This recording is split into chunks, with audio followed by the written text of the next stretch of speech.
Welcome back, everyone, for one more final game here in Proving Grounds tonight. It's our last best of three, and I'm so glad that the final two best of threes are going the full mile. We got two back-to-back, three-game series here, Sam. And hey, if legend be told for 100 Thieves Academy, it works out that way. It's been going for them in the loser's bracket. Third game, they tend to win. It could very well be the case, but honestly, Magical, I don't know if I believe in that mumbo-jumbo. It all depends on whether or not you are a fan. That's fair. But you know something that is interesting that's going to happen going into this final game. Golden Guardians Academy have elected to swap sides. Their first game of the tournament that they're going to play on the blue side. And they've had a lot of success on the red side. It was only last game where they really started to falter, and a lot of that came down to just 100 Thieves Academy able to get the proactive abilities, able to get a lot of damage done.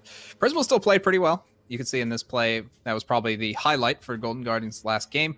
But otherwise, it was just the Kenvi show running around, able to get so many kills, and this huge dragon play was really what sealed the deal. And just that scout of the week out of Demonte, too. So much had been put on to kill Demonte, yet they weren't able to do it until the very end after he had already done his job. He had gotten the full rotation of spells out, and that allowed enough time to elapse for 100 Thieves Academy to then collapse and be able to completely destroy and conquer the side of Golden Guardians Academy. An unfortunate catch out at the end, but what could Golden Guardians really do? They kept using abilities, they kept putting down damage, but they couldn't find the targets properly. Demonte stayed safe, Luger stayed safe, and the three-man dive squad, the full beef coming out from 100 Thieves Academy was too much to deal with throughout the entire game. From there, it was just a simple win, and 100 Thieves Academy, they drafted a comp they were good at, they played it well. Indeed, they did, and they forced a game 3. And like I said, swapping sides, Golden Guardians Academy going to be on the blue side, which makes me wonder, do we see 100 Thieves Academy ban this Hecarim? Clearly, it is the champion that has been making and breaking these two past games. It really is an important pick. Unfortunately, the bans that they already have are too important to give up. I believe it was the Renekton. Just, you can't let them have that. It's too strong on the side of Tenacity. He knows how to play it, and I feel like changing that up is going to be too much of a devastating change. Keeping the bans the same should be perfectly fine for both teams, but the Hecarim, I think you just let it through if you're 100 Thieves Academy. I think so. Well, I'm pretty sure that Rosethorn probably going to first pick that if that is the case. So far today, we have seen that if Hecarim has been let through, which he's only been banned once, he has won every single game today. I feel like it is just the pony's day to gallop across and be able to trot over the corpses of his opponents. It really has been just a Centaur day, and the Mafia will be incredibly happy about that. But Hecarim, it's just a strong pick in the current meta, and I don't think that's going anywhere, especially if we consider the games that are happening tomorrow, the games that are happening next week. It's going to be nothing but the Hecarim Mudir Lilia show, and I don't think that's changing unless, by some weird exception, all three get banned. Could happen. You never know. That is something that I was talking about at the very beginning of this day, that we could see a lot of jungle focus. And if that's the case, you start getting down the list of acceptable champions that you want to be able to play. Volibear was one of those champions I was wondering if we were going to see. We just happened to see him top lane this time around. It's still a perfectly viable jungle if you want to be able to go for it, but it just can't keep up with something like a Hecarim, something like an Udyr, even something like an Olaf that can power clear so damn fast. I mean, it's so easy to just name junglers that are good in the current meta that you might have played in your solo queue games, but in the professional meta, it's all about that fast clears. Morgana, not 11.7 yet, so you got to take that into consideration. 11.8, excuse me. I saw it on 11.7 once. It was scary. I didn't like it. Yeah, but it's even worse now. It's even worse now. But, you got to worry about those. The things that work in solo queue, again, not necessarily the things that translate to professional play, not the things that these academy players are used to playing, and definitely not the sort of thing that wins games at this level, just because there's so many places to exploit the, I don't know, I'll pick a Mumu for the sake of example. It seems strong. It has the CC, it has some clear, but the invade and the faster clears are always going to be on top.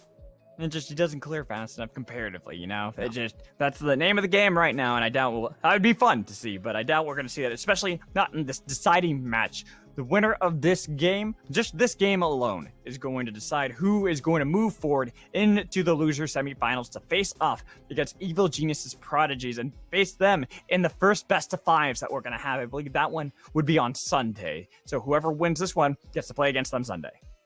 I believe there are some games happening tomorrow. I'm excited and looking forward to those best of fives. I particularly have found that these lower bracket quarterfinals, that I'm going to continuously call them, have been really exciting so far, Magical. I mean, 2 best of 3s that went the distance, teams that are pretty darn good and have played to the best of their strengths in at least one of the games so far today. I couldn't ask for anything more.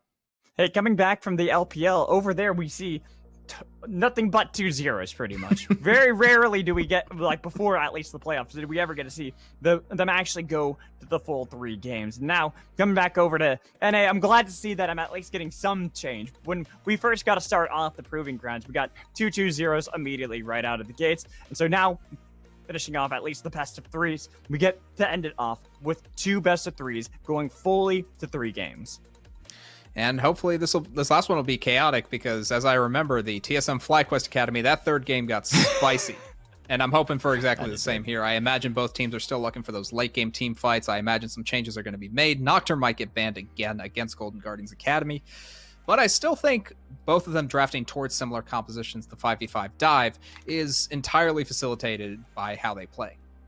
Honestly, I don't even know if they're going to ban that Nocturne this time around, because, again, being on a different side, you're not having to worry about that counter matchup, essentially. The blind pick that you're having to go into and worry that Nocturne's going to be the final 4th pick. You actually have more tools to be able to work with if you're 100 Thieves Academy. The only thing you're going to really miss out on is being able to grab that Hecarim right out of the gates.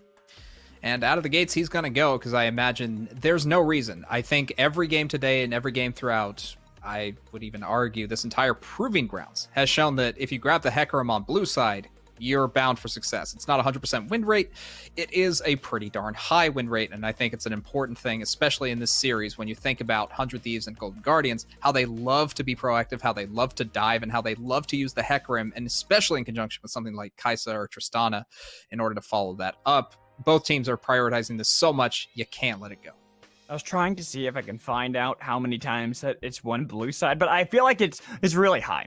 I feel like blue side pick is like at, up in the, like, because right now his total win rate is at 63% throughout this Proving Grounds. He's been banned 31 times, picked 19. This is before the day, by the way. This is not including the games today as well.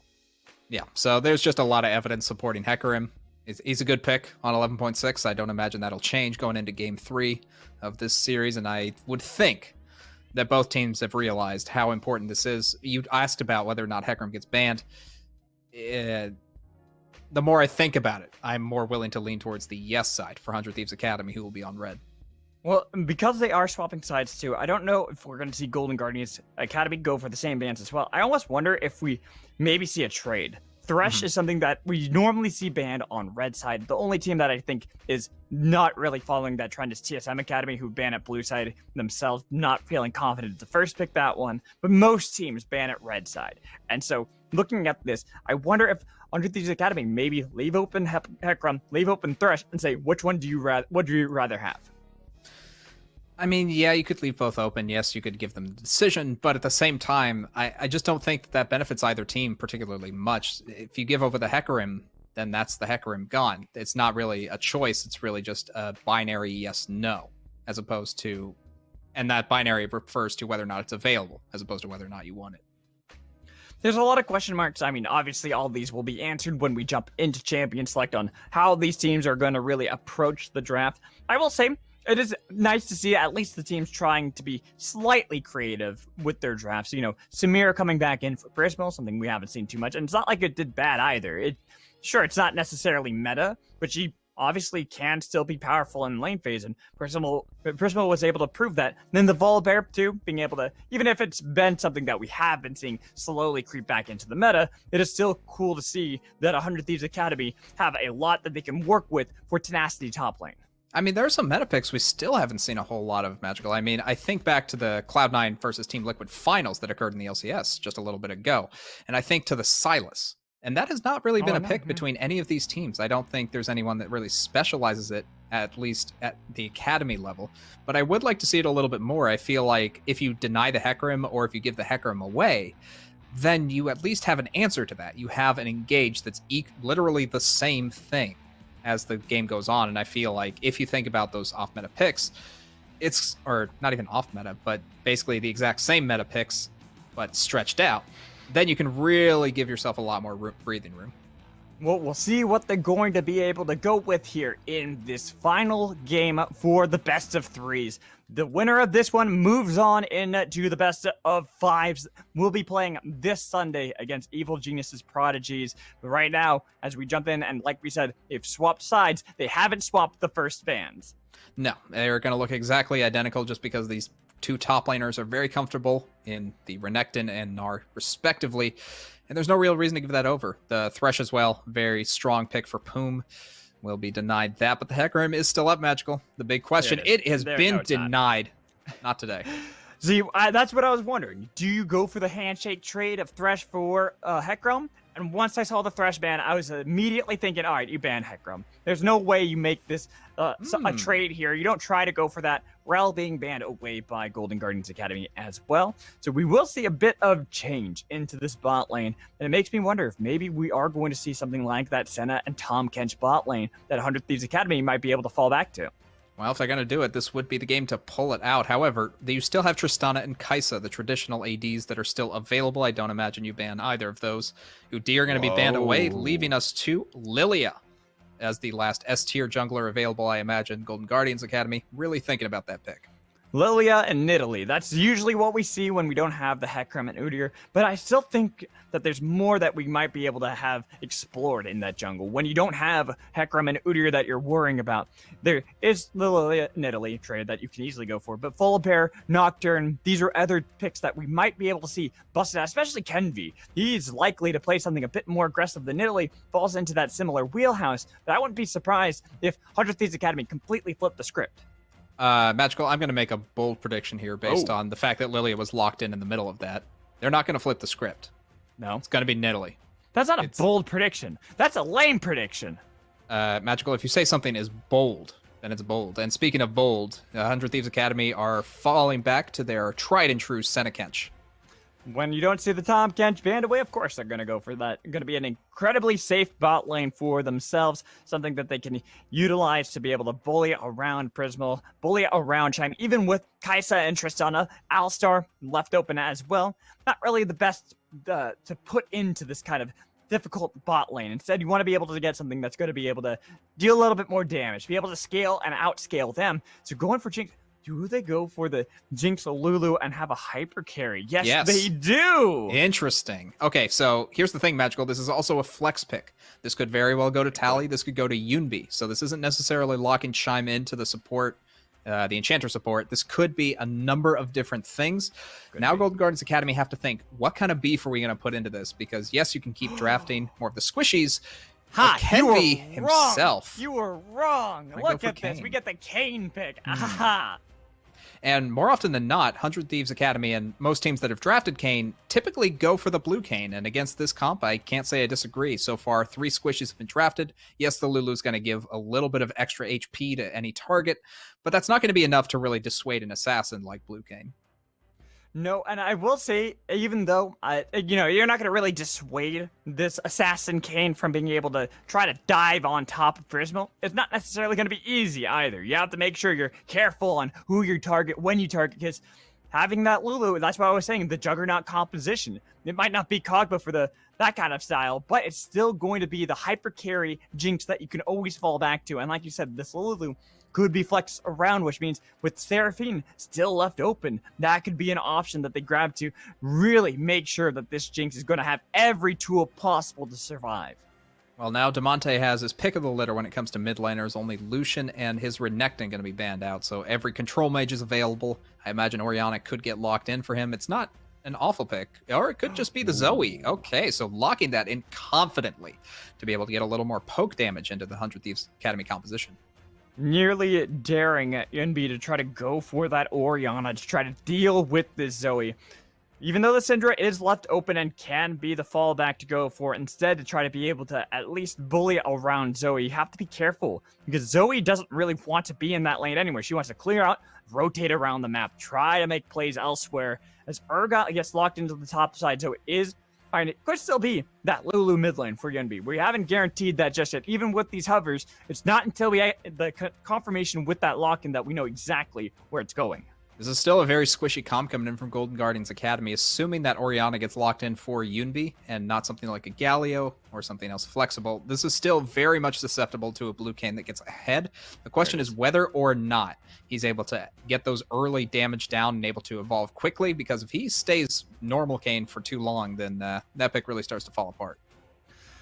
And with this, I feel like, oh, come on, do it, Tenacity. Give us something spicy like that. Nah, okay, the Volibear, it's a fun one. I would have loved to see like Darius. That would have been a great way to try to get this final best of 3, because it's not necessarily the final game for either of these teams. They have to be able to win this if they want to continue to march forward and continue their hopes of maintaining themselves within these proving grounds.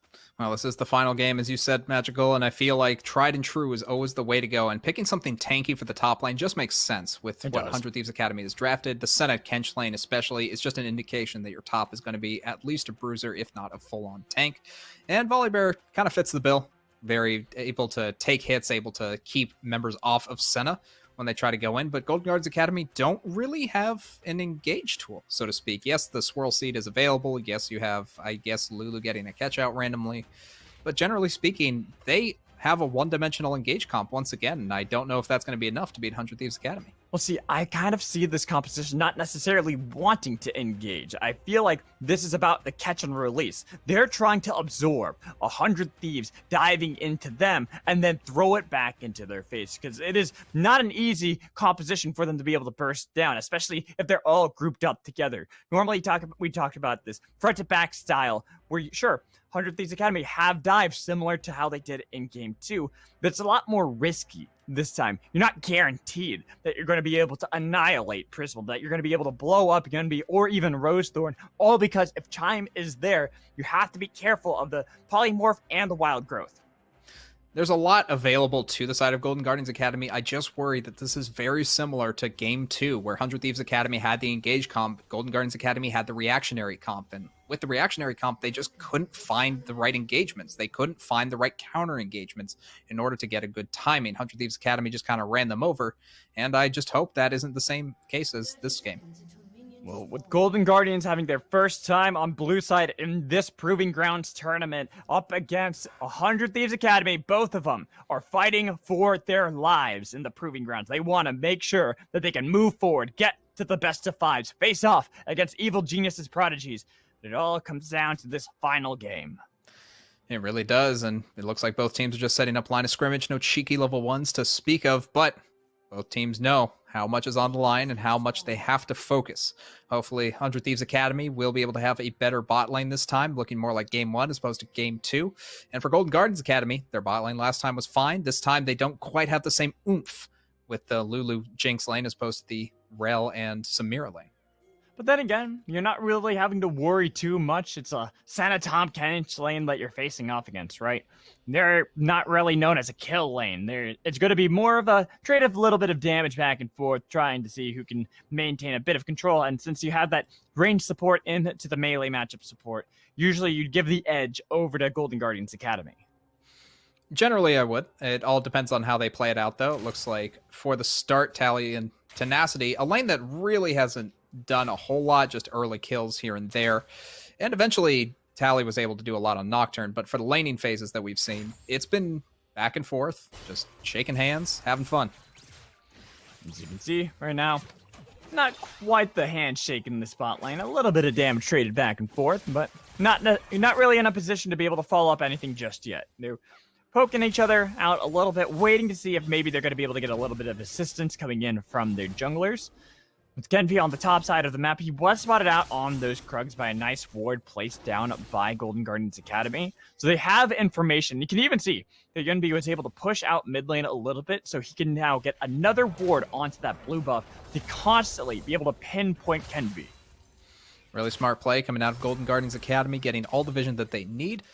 And Demonte just kind of getting the short end of the stick here. It's looking like the jungle rotations are going to go Rosethorn to top and Kenvi to bottom as the game starts out. But I have to think that Kenvi's not going to be in a position to gank just because of how much priority that Luger and Poom have built up over time.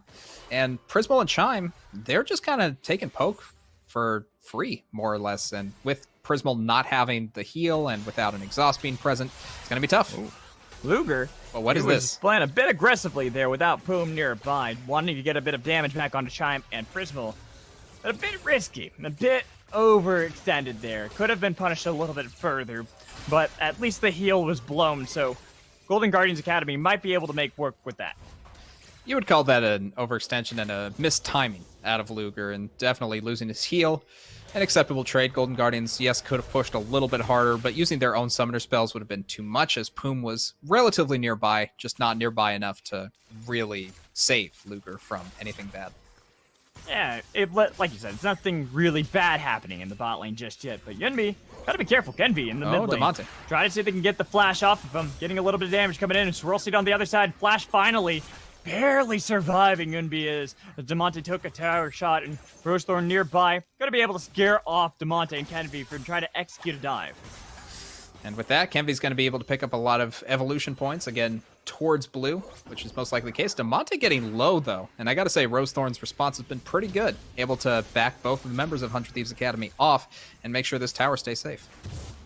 No plate's going to be picked up by 100 Thieves Academy here.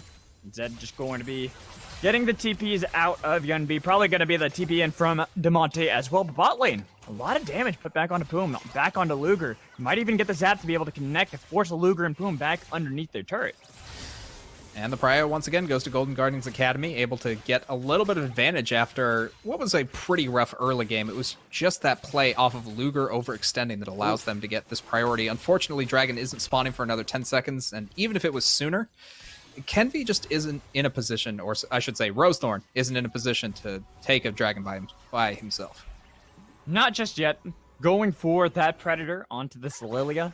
It's much more about being able to help out these lanes. Try to see if you can get a gank early on. Now that the recall has happened, been able to get those Predator roots picked up, probably going to look to try to see a lane that can be ganked easily, something that can be picked up for the team, and then be able to rotate towards those objectives.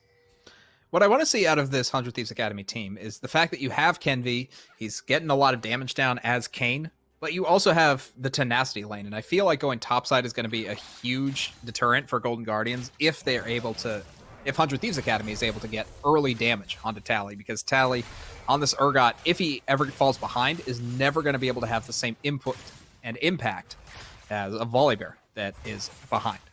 This is also when we have Urgot with Titanic Hydra that hasn't been nerfed yet, right? This is true. The Urgot lane that once he gets that Titanic Hydra built, he is nearly unstoppable. It's so hard to actually be able to do much about him because he has so much damage that he spreads throughout team fights while being so tanky.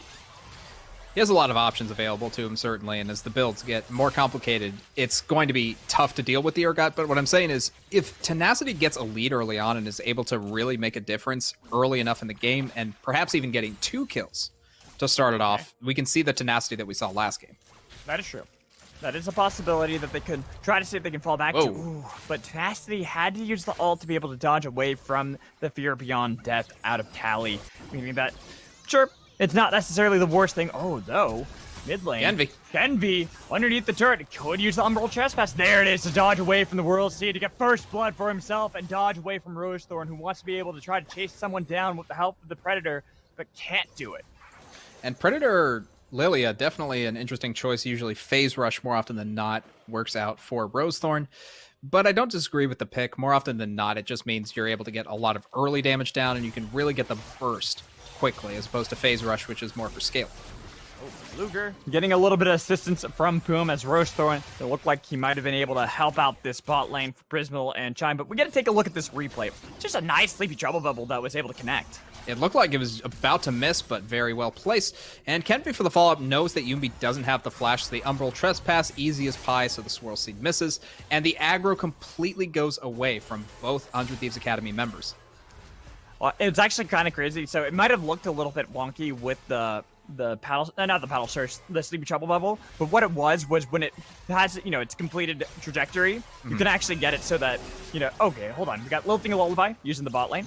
Boom, might be able to survive. Has that thick skin to flash away. Survives. He got so much damage that is what I expected, but Yunbi about to get Shockwave. Has no flash though. Not going to be able to get that in time to be able to look for that dive underneath the turret onto Luger and Poom. And look at that. 100 Thieves Academy, they know that Yunbi is missing, but they still managed to push up, and Prismal's getting low. Prismal has to use the heal to be able to survive out of Chime. And with that gone, there could still be more damage. Luger, every time, these Dawning Shadows are doing so much to force off Prismal. That's what you have to worry about against the Senna, and that's why he took Cleanse instead of the heal, just able to get out in case he gets hit by the W. Luger has been very on point with his skill shots, and that's why this composition for 100 Thieves Academy has been so prevalent, because they're able to play it out, because they can trust in Luger to deal damage, even if he is the fasting Senna. It's now with a lot of pressure in that bot lane picked up by Luger and Poom to be able to absorb that attempted gank. Gotta shift our focus towards the top side. Tenacity, I'm surprised that he was able to do that much damage over to Tally with Tally barely even tickling the Volibear. That's what you can do with just building pure health and those Ionian boots, able to get so much damage down and able to survive because he has the HP. The thing about Volibear, you don't really need to build damage. All you need is the extra health, and his damage scales with it. So the early builds very much in the favor of 100 Thieves Academy. They get themselves control around this dragon pit. Oh, they found Chime too, having to use the blast cone to be able to get away, but you're giving more stacks over to Kenvi to get closer towards that blue form. He is getting pretty darn close. I would imagine that he is maybe a couple hits away from actually being able to transform at about 9 minutes, 30 seconds into the game.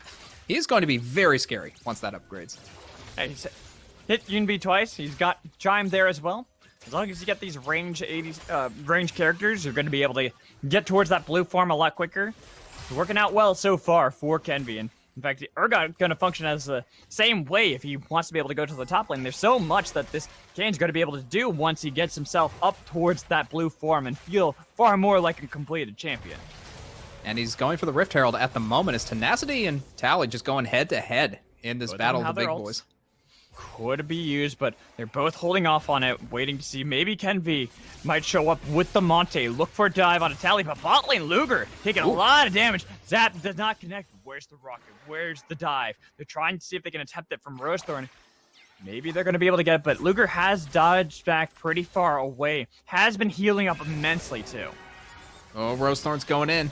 Sleepy Trouble Bubble flashed away. Here's the TP Rocket coming in, looking to see if they can chase down Rosethorn. He's over the wall. We got a nice use of the Voyage to cut off the retreat with a flash stun on top of Chime. Forced to use the Wild Growth on himself, but still dies to Demonte, while Rosethorn trying to be able to escape with the help of that Wolf Camp, but just cannot do so. They have Ignite. They might have to gift the kill. It's a double to Demonte.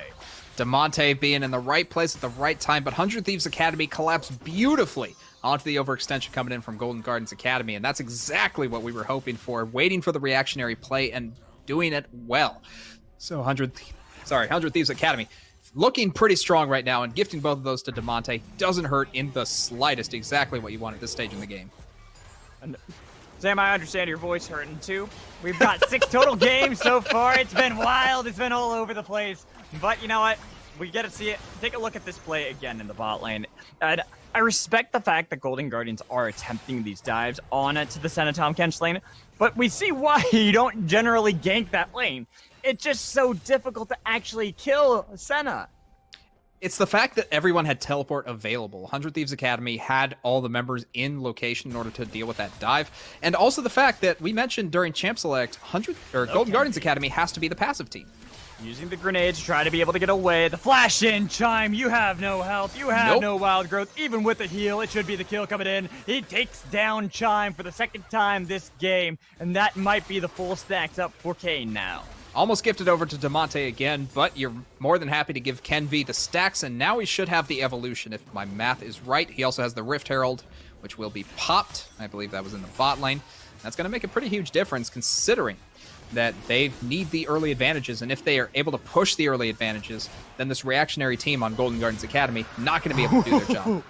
Prismal tried. That was valiant. He did try. You wanted to be able to. I've seen so many steals with rockets from Jinx nowadays. I expected that to actually be stolen. More often than not, I feel like I see the Baron steals. The Dragon steals, pretty difficult to do with I've Jinx. seen a lot of dragon steals. You'd be surprised. Okay.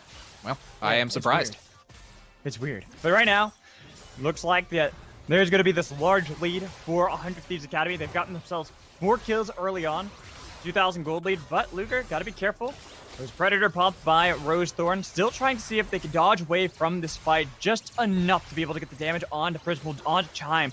Rosethorn wants to be able to enter in and dive a little bit further down, but he just cannot get on top of Luger. If you sleep Lilting Lullaby on Tapoom, that means you wasted it onto Tom Kent that has that thick skin to survive.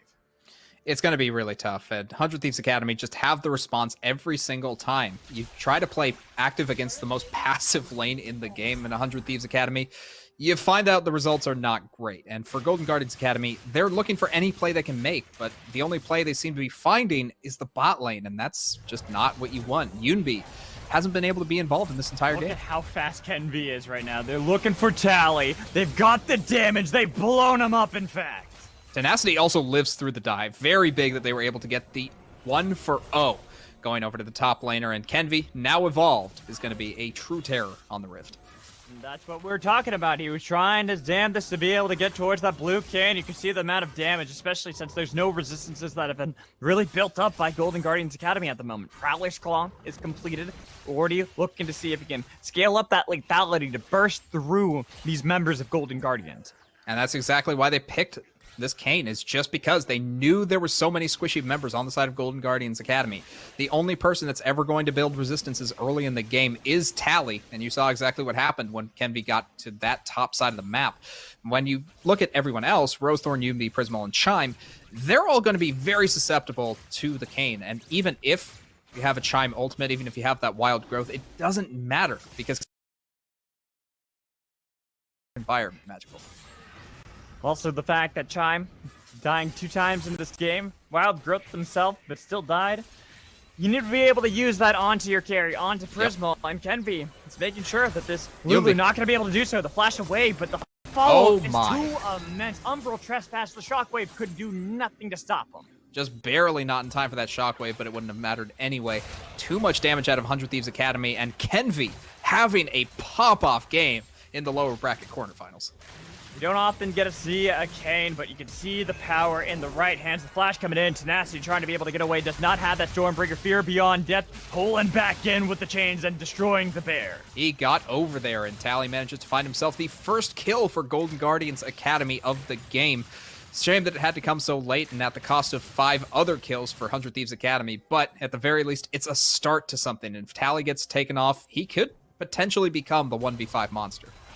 Anything that you can get, you'll take at this point. If you're Golden Guardians, or if you're a fan of the organization, you want them to be able to get really just any gold. And having that Titanic Hydra completed for Tally is going to be massive. But Prismal, you're going to die before then, so it doesn't really matter, even though they got the lockdown. There's no Emerald Trespass, so they got to be careful. Unity has the Shockwave, not going to be able to pull him back in, though. So Prismal will be able to survive, but they get nothing to be able to punish 100 Thieves Academy. Yumbi just unable to convert that into a kill, but the teleport does save his life. Let's take a look at that time Yumbi died. Just too much damage coming out of Kenvi and Damonte. Even without the CC landing from the Sleepy Trouble Bubble, it doesn't matter. Kayn at this point in the game against an armorless Orianna, there's nothing you can do. There's just die or die slightly slower.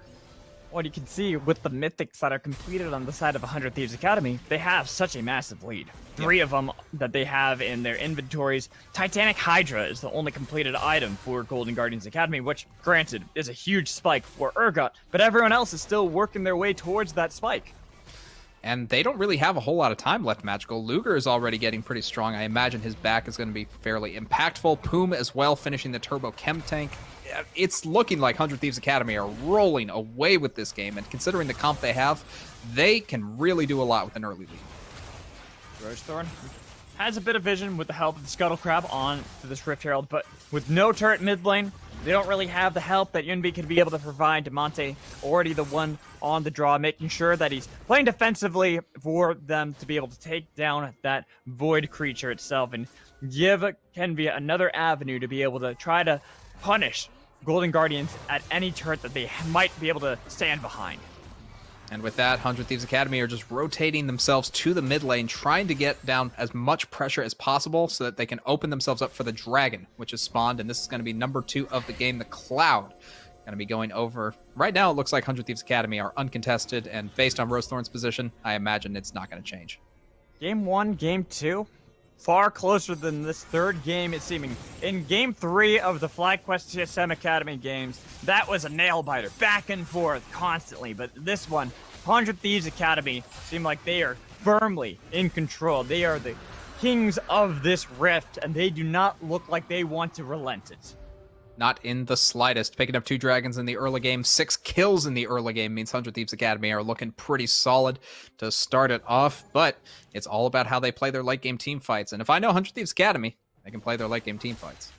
This is looking like the Kenby and Tenacity that everyone was so hyped about when they joined up from 100 Thieves Next last year. Everyone had been praising them. These were the players that everyone was so hyped to see. And even though they did have, some good performances, there were those hiccups along the way. This is what we wanted to see out of them. This is the kind of playstyle that makes us excited to see these newer players be able to prove themselves here in the Proving Grounds.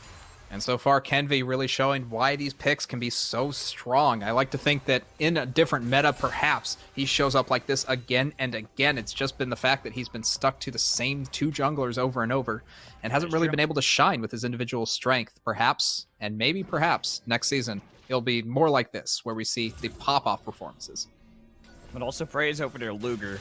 He has absorbed so much pressure in this game that has allowed 100 Thieves Academy to get Kenby, get Tenacity into a stronger position. Even Demonte, 2-0 and 2 on this Zoe is looking beautiful. While how much was thrown at Luger to make sure that they were trying to get any kind of lead for Prismal, that just didn't work out. They still are trying to see maybe Tally in a 1v1. If he can pick up a skill, Fear Beyond Death, that's huge. Being able to get these solo kills for Tally might be the way back in for Golden Guardians. But is it enough? I mean, Puma's in trouble as well, so maybe Golden Guardians Academy have found a way back into this game. Again, Tally is a win condition. It's possible. Prismal was the other one that was available, but for the moment, that's looking pretty unlikely. At the moment, but they did get a bit of gold with that turret topside for him. Unfortunately, it will be a trade in this mid lane, so it will be 2 turrets for the price of 1 tier 2 mid lane turret. That's a pretty big advantage lost by Golden Guardians, and that means them trying to step out into their jungle is at a far greater risk to try to go in to everything blind, essentially, where 100 Thieves Academy can easily, with the help of Kenby and how he can use that walk all around the map and be able to be so mobile to deny anything for Golden Guardians. And 100 Thieves Academy just going to continue their reign and going to get this top turret as well. So although it seemed like a 2-for-1, it was in fact a 2-for-2. And Golden Guardians Academy, at the very least, do pick up a kill, do get Tally slightly farther ahead. But Magical, I worry about how 100 Thieves Academy are still just stacking up. They still got a strong Demonte. They still got strong Kenvi. And these 2 carries alone might just be enough to win a team fight that they need.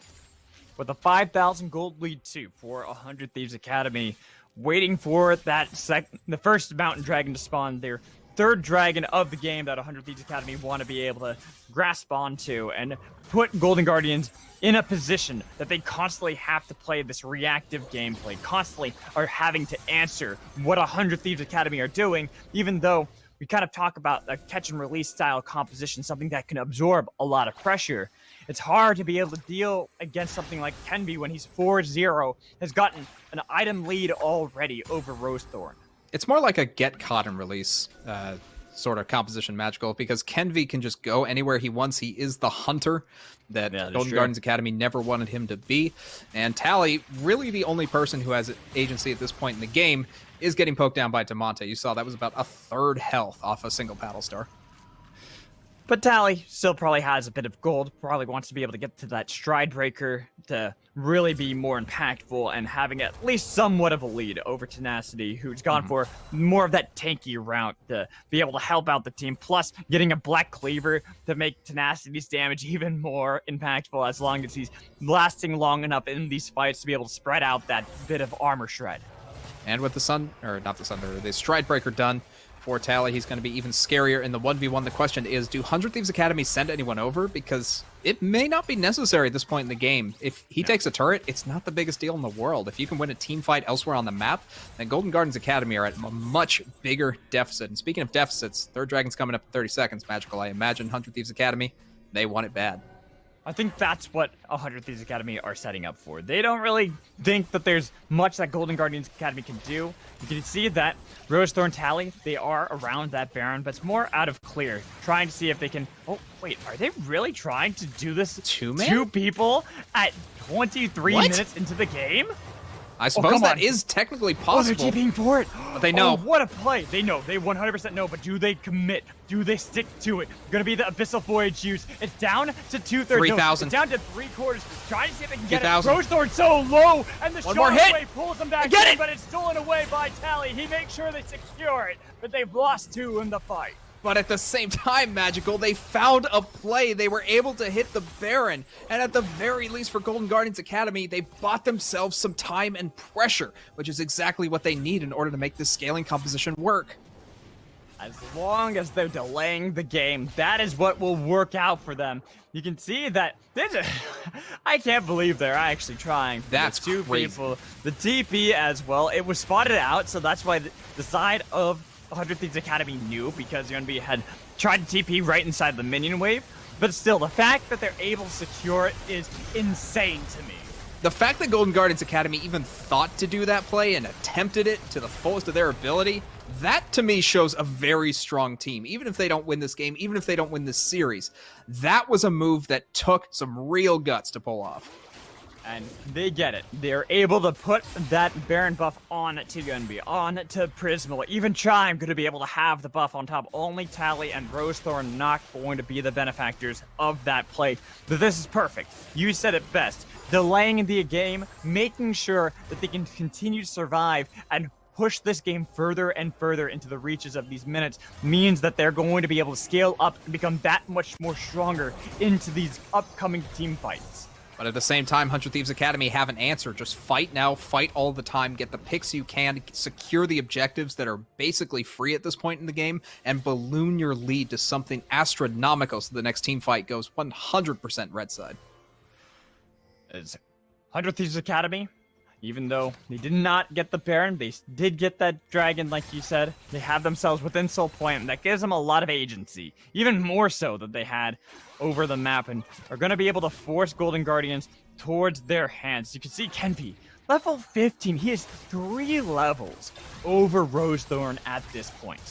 But still 1 level under Tally, and I think that's going to be a huge sticking point for Golden Guardians Academy, is trying to bring Tally into the fights. He does have the teleport available, so the split push is possible, but he needs to be there at the start of a fight, because 100 Thieves Academy have the ability to insta-burst someone. We saw Kenby almost do it there, and they need to have a good reaction on the side of Golden Guardians. Golden Guardians are playing it passively. 6,000 gold behind, 26 minutes into the game. The Baron buff not really going to be able to net them anything, but that's fine. They're able to make sure that it didn't go into the hands of 100 Thieves Academy. They stole from the thieves themselves. They are the bandits now.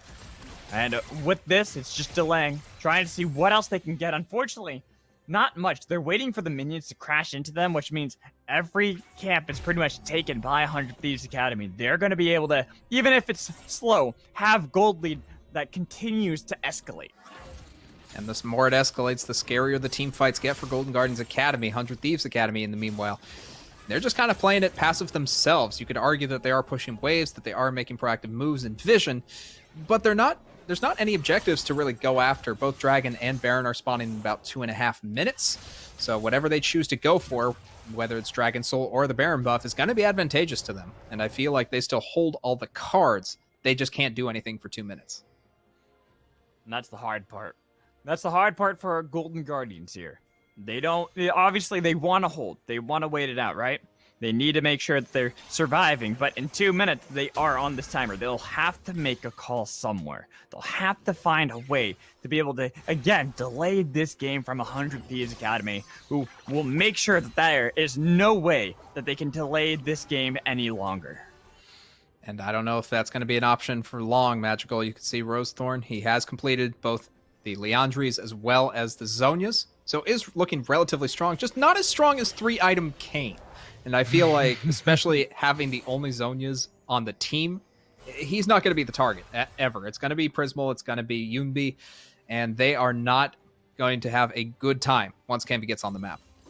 Especially with the Banshee's fail and having that Magi's in the pocket of Demonte to do even more damage with a stopwatch just in case. There is a stopwatch for Prismal. Yep. So the next fight can work out. They need to be able to keep Prismal alive. As long as Prismal survives, that is their win condition. That is the one they need to be able to always fall back to. Ooh, getting some good damage onto Demonte. So at the very least, they have damage now. They've built up 2.5 items apiece about, and maybe that's enough to at least poke out 100 Thieves. They have sustain.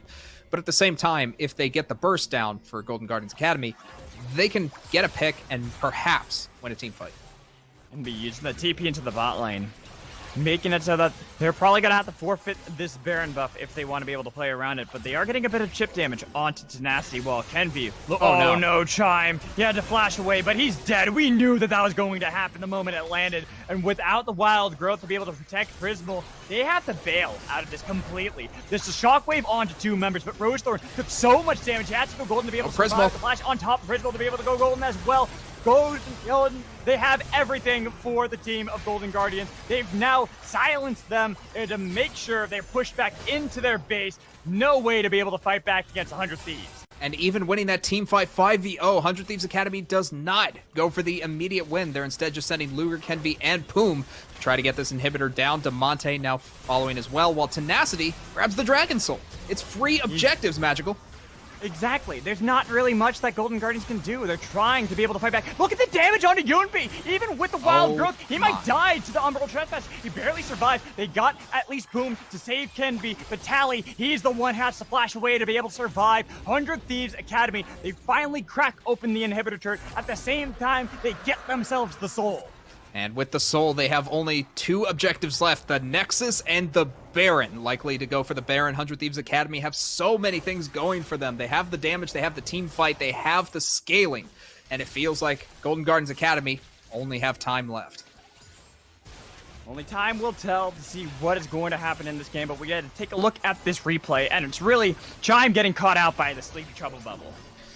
That's what precipitates the whole thing, but you see the positioning from 100 Thieves Academy. They're staying relatively close to each other. If someone gets caught out, Boom is always available. You also have Luger in case someone goes low. From there, Golden Guardians Academy, they get routed to the bot side, and the damage from 100 Thieves Academy is still too much to handle. Everyone goes golden, but what does that really buy you, Magical? Absolutely nothing. No, and you can see them forced back into their base once more. It's a delayed fight because 100 Thieves Academy still want to be able to crack open that inhibitor turret, try to see what they can get, but now they've gotten the lead. Now they've gotten themselves a Mountain Soul, and they're forcing back in Golden Guardians to try to see if they can fight around one more objective. Even if they have vision, they gotta hope that this rocket can steal it. They can hope, they can pray, but let's see if it takes it away. Oh, nice. Nice from 100 Thieves Academy to immediately peel, worried that the rocket was coming through. Doesn't connect onto the champions, means it doesn't get its bonus damage. Or any damage whatsoever when you think about it. So that's just going to be a rocket down and a Baron going over to 100 Thieves Academy. They're pushing on the mid lane. You have to feel like this is going to be the end closing part of the game, Magical. 100 Thieves Academy in the driver's seat. You need a miracle if you're Golden Guardians. You need anything, really, to be able to try to see if this fight's going to go your way. You're 9,000 gold behind, 31 and a half minutes into the game. Baron buff on top of Golden Guardians and 100 Thieves. You're now, as Golden Guardians, not going to be in a position to be able to dictate anything. No dictation, but a counter engage is possible with this comp. Looks like a tower has already gone down and the fight begins. Look, Kenby is looking for that flank, looking for the damage. They've at least gotten to sleep onto one, but they don't want to follow it up just yet. Body block coming in from the minions to be able to save the life of Rosethorn, but does it really matter when you're losing your base, when everything is being taken down? You see that they don't really have hope to be able to defend this top lane turret either, but they're trying. Shockwave only on Kenby, but they've lost Yunbi. So much damage out of Demonte. 100 Thieves Academy, every single lane, they're pushing into Golden Guardians Academy. They have sniped down Rosethorn too from Damonte, making sure nobody stands in their way. They've got everything they need to. Tally's trying valiantly to be able to fight back, but they have so much tenacity. Even inside of their fountain, Golden Guardians are pushed back, eaten alive by the Bear 2. And you can see Tenacity's way too damn tanky to be taken down. With everything, with the minions behind them, even with the polymorph, it does nothing to dissuade Kenvi and Tenacity from keeping Chime and Tenacity pushed in. This is the game. This is the series. 100 Thieves Academy, the 3rd seed, will continue forward, and they will knock down Golden Guardians Academy, denying them their losers bracket triumphant recovery. 100 Thieves Academy, they play a questionable game 1, but games 2 and 3, you see the domination. You see what makes this team such a top contender and why they came into this tournament as 3rd seed. Congratulations to them, but still a great game and a great series overall, played out by Golden Guardians Academy. They tried. They really did have great games 1. Even game 2, when they were kind of behind, it seemed like they might have had a little bit better of a team fight that they could have tried to go for, but it just didn't work out. This 3rd game, Kenvi was so far ahead. That Kane pretty much was the game. Even Damonte, too. You can see these Sleepy Trouble bubbles that he was able to get so much damage from such long range to follow up Kenvi. It was all based on a dive that Golden Guardians tried to do, and their team composition just didn't allow for that. They were the reactive team. Yes, Rosethorn on Lilia has options in order to get in on a fight, but overall, the team fight out of Golden Guardians Academy was meant to be reactive. Wait for someone to go in, like Kenvi, and then try to counter-engage, try to get CC down on him and burst him down between Tally and Prismal. Unfortunately, Kenvi just got too far ahead, and that became an impossible option. Well, and the thing is, for Golden Guardians Academy, like, some moments like that Baron that they were able to take away and essentially steal for themselves was a great play, but earlier on, I kind of want to go all the way back to the early stages. Rosethorn spent so much time trying to see if they can kill Luger, to try to kill Poom, that meant that it let Kenvi have free reign of the map throughout the entirety of it. Yeah, just kind of a misread coming in from Golden Guardians Academy. They thought the bot lane was weak, and in the sense, yeah, you're not going to do a lot of damage with Senna Kench, but also Senna Kench doesn't die. There's just no way really in on them unless you find an amazing play early on, which, to their credit, Prismal and Chime almost found it. They were so close. They just didn't quite have enough damage in order to kill Luger at level 1. And here that for our Verizon player interview, we have Kenvi on the line to... First off, Kenvi, congratulations on that 2-1 victory. Another 2-1 for the squad. You guys keep winning these game 3s. Are you just the best clutch team? I think these games, like, that's why we go to game 3, because I keep throwing, and I just want to make like the series like more spicy, you know? I throw, then we got more chill. Yeah. I definitely respect the decision. But it's really been an exciting series watching you, Kenvi, because in game 1, it looked like there was kind of a faltering and not really a whole lot of room to engage. But games 2 and 3, you really came to life, and I felt like there was a difference. What would you say really pushed you over the edge and made you such a force in games 2 and 3? I just have not to troll, and we can win the game easily if I don't troll. Respect. Yeah. Respect. I respect it. I gotta say, I like seeing you on something that can carry, such as that Kane. I would imagine that this is not your favorite meta right now with the Hecarim and Udyrs constantly being played. Seeing you on something like Kane, are we gonna be able to hope that you're gonna have a spicier pick like this more often? If they remove Hecarim and Udyr, I think I can play more carries, I guess. Hey. Yeah. It could happen one day. You never quite know. But honestly, I feel like in the meta that we have right now, Kenvi, you've been able to show up so much in the regular season and even in this postseason, even in the Proving Grounds. I feel like you've gotten a lot closer to the rest of your team. Would you say that cohesion has been better since the postseason, or has it really been just kind of a natural process? Like, is our team improving? Yeah. Mm-hmm. Yeah, we've been improving a lot this past 2 weeks, I'm pretty sure. Like, we've been doing better. Mm-hmm. Yeah, you guys looked really strong, especially, like I said, that third game. It was a great performance out of you where You had Luger and you had Poom on that Sen and Tom Kents to absorb so much pressure, and you had free time around the map.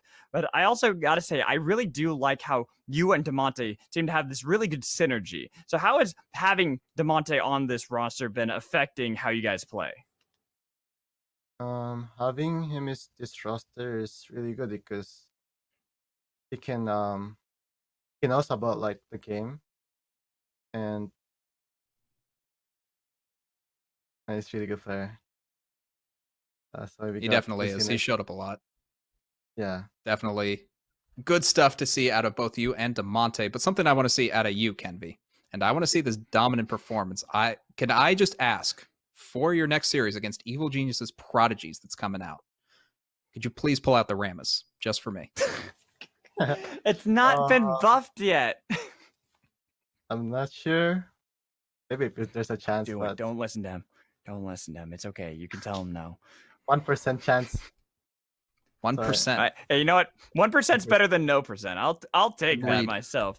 But you know what, Ken V? Congratulations on that 2-1 victory. Good luck going up against Evil Genius's Prodigies up this Sunday. We'll be cheering you on from the sidelines. It was great having you in. Okay, thank you very much. And with that, 100 Thieves Academy continue their reign here in the Proving Grounds. They continue on forward to face off against Evil Genius's Prodigies. Like I said, though, this is the end of the best of threes. They're going to move on to best of fives, and I'm really curious to see how that might impact these teams. Well, I think step one is going to be pick or ban Hecker.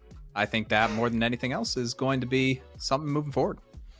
Yeah, but with this, let's look at the bracket and see how things have changed. We already talked about a little bit in that losers bracket how we've now gotten the two teams to move forward. TSM Academy, 100 Thieves Academy, going up against the two EG teams, Academy for Academy, and then Prodigies for 100 Thieves.